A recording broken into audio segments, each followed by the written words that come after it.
Salut tout le monde, c'est Monsieur Quinton. Aujourd'hui on se retrouve pour un tuto PES 2016 où on va parler pressing et récupération de balles. C'est pour ça que derrière j'ai mis Matuidi qui est pour moi un des meilleurs milieux récupérateurs du monde. Et c'est pas parce que je suis pour le PSG.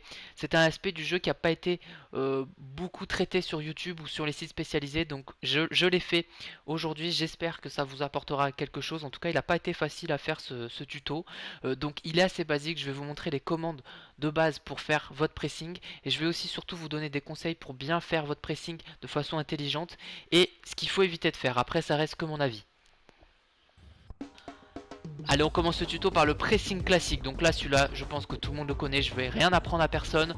Le pressing classique, c'est le joueur que vous contrôlez. Vous appuyez sur croix et R1 pour accélérer. Donc vous pouvez appuyer que sur croix mais il ne va pas accélérer. Je vous conseille plus d'appuyer sur croix et R1 pour accélérer vers l'adversaire et mettre votre pied en opposition. Donc quand vous faites croix, en fait, le joueur que vous contrôlez met son pied en opposition. Et il ne faut pas hésiter à l'utiliser quand l'adversaire va lâcher une frappe pour le gêner tout simplement. Parce que vous savez que dans PES, quand vous gênez le tireur, la frappe elle est un petit peu dévissée, elle est un petit peu déviée. Donc faut pas hésiter à mettre son pied en opposition quand l'adversaire va lâcher une frappe.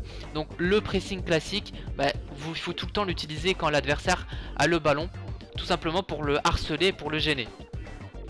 Les maîtres mots de ce tuto, c'est l'agressivité. Pour faire un bon pressing, il faut être agressif, mais c'est aussi et surtout l'anticipation. Il faut savoir bien lire le jeu et anticiper. Vous voyez ici, le joueur en bleu va recevoir le ballon. Il a deux solutions, soit il la met en profondeur là-bas, soit il va s'emmener le ballon au milieu de terrain, ou alors il va partir seul. Mais je sais qu'il va se l'emmener pied droit. Donc du coup avec mon joueur, j'anticipe et avec croix, je récupère le ballon.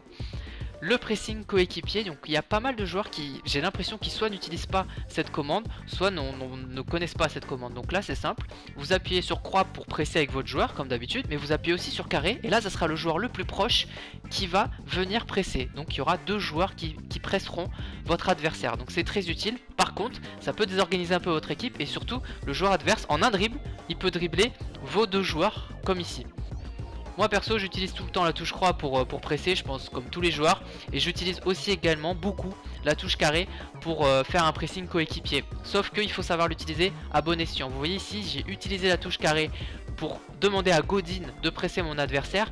Sauf que c'est pas un bon plan, parce que derrière mon défenseur central il va venir presser, mais il va se faire dribbler et il va laisser la défense centrale seule. Il n'y a plus de défenseur central, donc c'est très très dangereux.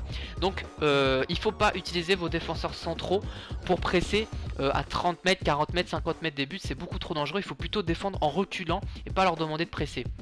Vous voyez ici c'est un peu l'exemple inverse où j'utilise mon milieu défensif pour presser et je lui demande de presser seul sans aide de coéquipier. Ouais, mais du coup il se fait dribbler, l'autre il fait la technique du tourniquet et derrière il y a un trou au milieu.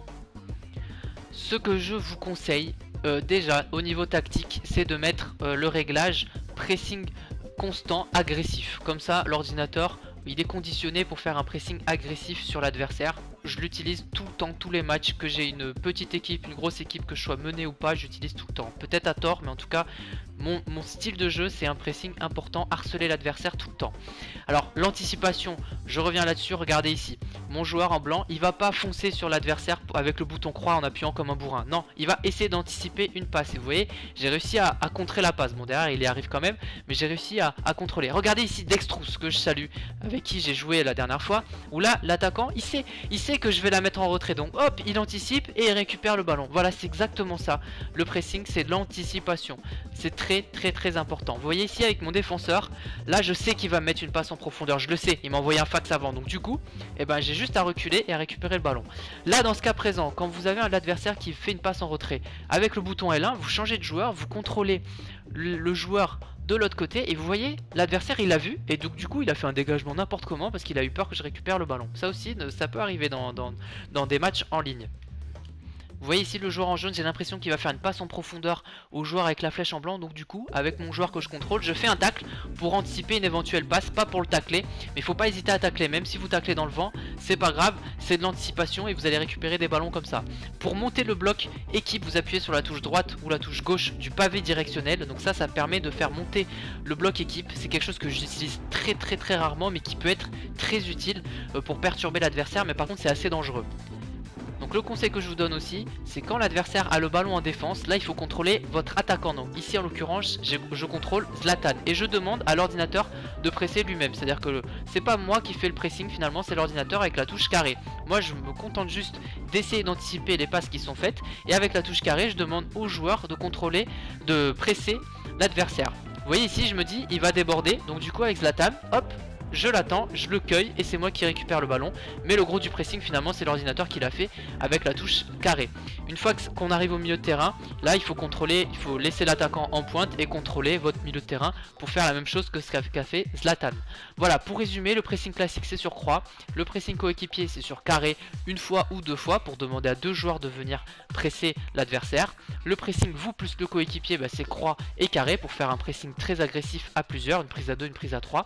Et les maîtres mots agressivité et anticipation. Voilà, j'espère que ce tuto vous a aidé, il n'a pas été facile à faire et on se retrouve bientôt pour d'autres tutos.